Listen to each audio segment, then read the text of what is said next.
నా పుట్టినరోజు సందర్భంగా విచ్చేసిన శ్రేయోభిలాషులు, మా సోదరులు, మా అన్నయ్యలు, మా బావగారు, మా అన్నయ్య గారు,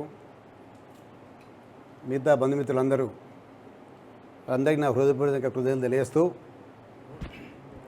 యాక్చువల్గా ఈ 70 సంవత్సరాల్లో నేను ఎప్పుడు పుట్టినరోజు జరుపుకోలేదు. ఇది నా 70th బర్త్డే.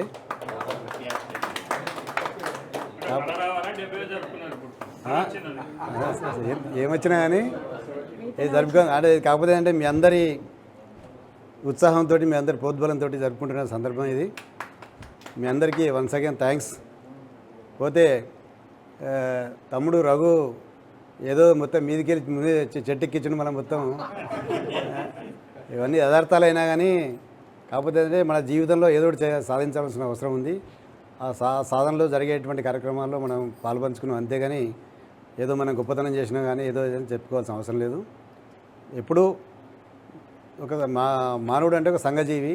ఆ సంఘజీవి ఏదో ఉన్నామో సంఘంలో మనం ఉన్నాము, మన సంఘంతో మనకు సరైన స్థాయిలో ఉండాలనేటువంటిది ఒక ఆలోచన, అంతేగాని మిగతాది మనకి ఏం లేదు. ఆర్థికంగా కానీ లేకపోతే పదవులు కానీ ఇటువంటి ఏం అవసరం లేదు. ఉన్నకాడికి తృప్తిగా సంతృప్తిగా ఉండాల్సిన అవసరం అంతే ఉంది. మా ఆరోగ్యానికి అయితే మా అమ్మ నాన్నల జీవనాలతో మేము ఆరోగ్యంగా ఇదివరకు ఉన్నాం. మాకు ఈ షుగర్లు కానీ బీపీలు కానీ లేకుండా ఉన్నంత ఇదంతా మా అమ్మా నాన్నల ఆశీర్వాదమే.